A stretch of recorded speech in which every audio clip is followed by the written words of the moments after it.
উপার্জনের জন্য বিভিন্ন ওয়ে আছে। উপার্জন করা, নামাজ পড়তে এসেছেন আজকে, এটা ফরজ না সুন্নত? সবাইকে কথা বলতে হবে, ফরজ না সুন্নত? ফরজ। এই নামাজ পড়াটা যেমন ফরজ, উপার্জন করাটা হালাল এমনই ফরজ।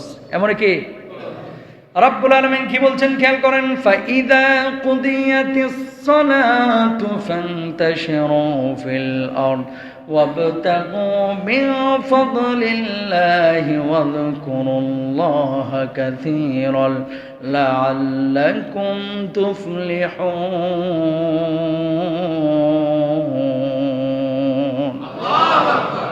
আল্লাহ রাব্বুল আলামিন বললেন, যখন নামাজ আদায় হয়ে গেল এবার জমিনের উপরে ছড়িয়ে পড়ো, আল্লাহর অনুগ্রহ তালাশ করো, রিজিক তালাশ করো, রিক্সা চালাও, ভ্যান চালাও, কোম্পানিতে যাও, ব্যবসা বাণিজ্য করো, রুটি রুজির জন্য চেষ্টা চালাও, হালাল উপার্জন করো। আল্লাহর নবী সাল্লাল্লাহু আলাইহি ওয়াসাল্লাম বললেন, এর চাইতে উত্তম আর কোনো খাদ্য নাই যেটা নিজ হাতে উপার্জন করা হয়। এর চাইতে উত্তম রিজিক নাই যে রিজিকটা নিজ হাতে উপার্জন করা হয়। নবী আম্বিয়া আলাইহিমুস সালাতু ওয়াস সালাম কখনো লৌহ কর্ম করেছে, কখনো কামারের কাজ করেছে, তাঁতির কাজ করেছে, কৃষকের কাজ করেছে, রাখালির কাজ করেছে, কখনো কখনো মাঠের মধ্যে ছাগল চড়িয়ে বকরি চড়িয়ে উপার্জন করেছে। বলুন সুবহানাল্লাহ। হালাল উপার্জন এটা বড় ফরজ বিষয়। প্রিয় ভাইরা আমার, হালাল উপার্জন করবেন, নামাজ পড়ে শান্তি পাবেন। হালাল উপার্জন করে দান করবেন, দান কবুল হবে। হালাল উপার্জন করে মসজিদে আসবেন, নামাজ পড়ে আরাম পাবেন। হালাল উপার্জন করে আল্লাহর কাছে বলবেন, আল্লাহ তাআলা খুশি হবে। হালাল উপার্জন করে দোয়া করবেন, আল্লাহ রাব্বুল আলামিন দোয়া কবুল করবেন। আর হালাল উপার্জন করবেন না, সন্তান সন্ততি বেশি ভালো মানুষ হবে না, বড় নেককার মুত্তাকি পরহেজগার আল্লাহওয়ালা হওয়া সম্ভাবনা। কারণটা কি, ওই সন্তানের কোনো দোষ নাই।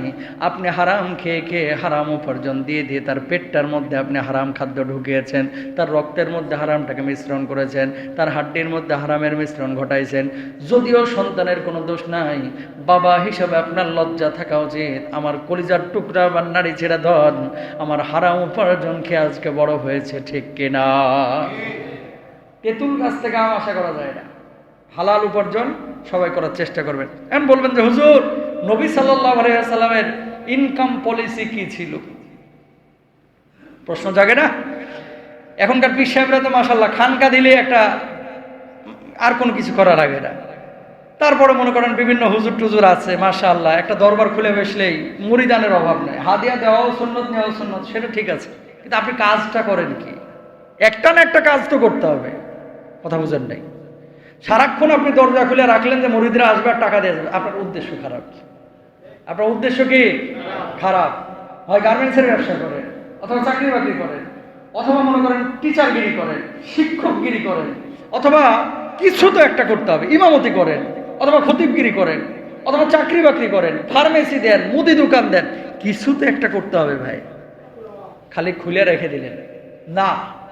আল্লাহ রাসূল সাল্লাল্লাহু আলাইহি ওয়াসাল্লাম দেখেন, তিনি বুখারী হাদিস, সহিহ বুখারী হাদিস, মুহাম্মদুর রাসূলুল্লাহ সাল্লাল্লাহু আলাইহি ওয়াসাল্লাম নিজেও পারিশ্রমিকের বিনিময়ে বকরি চড়িয়েছেন। পরবর্তীকালে বলতেন, আমার মনে পড়ে আমি আজিয়াদ পাহাড়ে মানুষের বকরি চড়াতাম। জোরে সোরে বলেন সুবহানাল্লাহ। পিয়ারা হাবিব সাল্লাল্লাহু আলাইহি ওয়াসাল্লাম যখন এরকম বসে থাকতেন মাঝে মাঝে বলতেন, আমি আজিয়াদ পাহাড়ে কি চড়াইতাম? পারিশ্রমিকের বিনিময়ে বকরি চড়াইতাম। আল্লাহু আকবার বলেন না? বকরি চড়ানো এটা যদি খারাপ কাজ হইতো, নবীকে দিয়ে আমার আল্লাহ কি কখনো করাইতো? করাইতো? তার মানে কি, আমার নবী করেছে। আম্মাজান খাদিজাতুল কুবরা রাদিয়াল্লাহু তাআলা আনহা ব্যবসার জন্য সিরিয়ায় পাঠিয়েছেন আমানতদার মানুষ দেখে। তো এই কাজটা যদি খারাপ হইতো ব্যবসা বাণিজ্য, তাহলে আমার নবীকে আল্লাহ রাব্বুল আলামিন এই সিরিয়ায় ব্যবসার জন্য পাঠাইতেন না, ঠিক কিনা? তার মানে বকরি চড়ানো, লোহার কাজ করা, কামারের কাজ করা, ব্যবসা বাণিজ্য করা, এটা খারাপ না, এটা আল্লাহর কাছে প্রিয়। এবং রিজকের 10 ভাগের অধিকাংশ ভাগ আল্লাহ সুবহানাহু ওয়া তাআলা রেখেছেন এই যে আপনার ব্যবসা বাণিজ্যের মধ্যে। সুবহানাল্লাহ বলে। তো এই জন্য রাসূল আকরাম সাল্লাল্লাহু আলাইহি ওয়াসাল্লাম বকরি চড়িয়েছেন, ব্যবসা করেছেন, মজদুরি করেছেন, বালতিতে পানি উঠিয়ে দিয়েছেন। তারপরে নবীজিকে পারিশ্রমিক দেওয়া হয়েছে। ব্যবসার উদ্দেশ্যে তিনি সিরিয়া সফর করেছেন 2 বার, একবার না। আল্লাহর হাবিব সাল্লাল্লাহু আলাইহি ওয়াসাল্লাম মদিনার পাশে জারাফ নামক স্থানে কৃষি কাজও করেছেন। সুবহানাল্লাহ বলেন না? খেজুর গাছও নবীজি লাগিয়েছেন, খেজুরের বীজই আল্লাহ রাসূল নিজে লাগিয়েছেন। আর এখনকার কিছু চামার পয়দা হয়েছে, কিছু চামার পয়দা হয়েছে কৃষি কাজটাকে এটা কি মানুষ করে? ঝাঁটার বাড়ি তোর মাথার উপরে বলে। কথা বুঝেন না? কৃষকের বাচ্চা বলে গালি দেয়। আরে বেটা, কৃষক না থাকলে তুই না খেয়ে মরতি। চাল উৎপাদন করতো কে? তোর বাপ। পিএইচডি হোল্ডাররা, এমফিল করা। এখন তো পোলাপান এগুলো করতে পারে না। দুঃখে কথাগুলো বলছি ভাই। রিক্সাওয়ালার বাচ্চা, ভ্যানওয়ালার বাচ্চা, কামারের বাচ্চা, কৃষকের বাচ্চা, এইভাবে মানুষ গালমন্দ যারা করে, এই সমস্ত মানুষগুলা নিকৃষ্ট, সামাজিক কীট পতঙ্গের চাইতে এরা খারাপ। ঠিক না? কয়দিনের আপনি হুমরা সুমরা লাট সাহেব হইছেন। এখানে যারা বসে আছেন, আমার বাপ, আপনার বাপ, আপনার দাদা, আপনার দাদার বাপ, ম্যাক্সিমামই ছিল কৃষক। এখন সেটা কোট টাইপের ভাব রয়েছে, জর্জ বুশের পুলা আইছে। কথা বুঝেন নাই?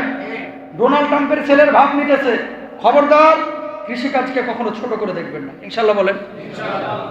কৃষিকাজকে ছোট করে দেখার কোনো সুযোগ। কামারের কাজ, বকরি চড়ানো, রাখালগিরি করা, এগুলো খারাপ কাজ না, এগুলো নবীদের কাজ। কাদের কাজ? নবীদের কাজ। সুবহানাল্লাহ বলেন। করবেন না ইনশাল্লাহ? ছেলে মেয়েকে পড়াশোনা করাইবেন।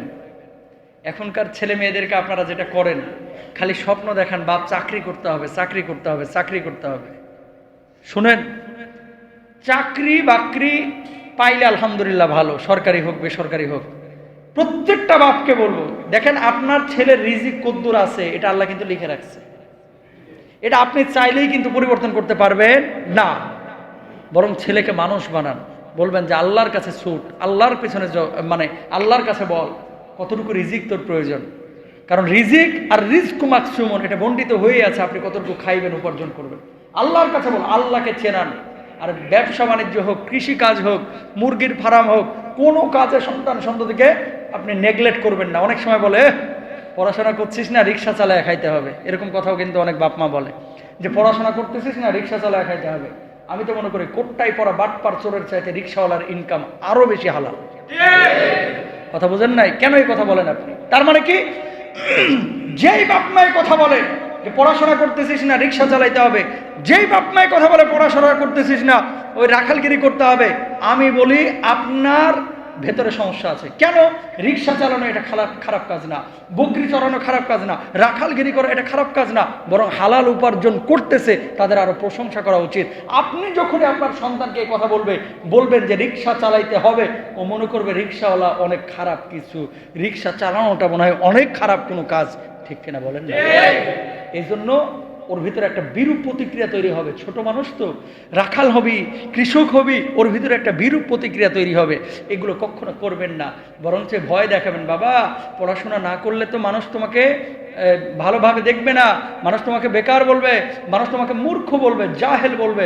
আর পড়াশোনা করলে আল্লাহর জন্য, দ্বীনের জন্য, দেশের জন্য মানুষ তোমাকে সম্মান দেবে, আল্লাহর আদালতে তুমি সম্মান পাবে। ইনশাআল্লাহ বলেন। প্রিয় ভাইরা আমার, সর্বশেষ যে বিষয়টি বলতে চাচ্ছি, আল্লাহর হাবিব সাল্লাল্লাহু আলাইহি ওয়াসাল্লাম কি বলছেন? যে ব্যক্তির রোজগার আল্লাহ তাআলার পক্ষ থেকে কোনো বস্তুর সাথে সম্পৃক্ত করা হয়েছে, সে যেন তা পরিত্যাগ করে, অন্য কাজে মনোনিবেশ না করে, যতক্ষণ না ওই রোজগার স্বয়ংক্রিয়ভাবে পরিবর্তিত হয়ে যায়, অনুকূলে না থাকে।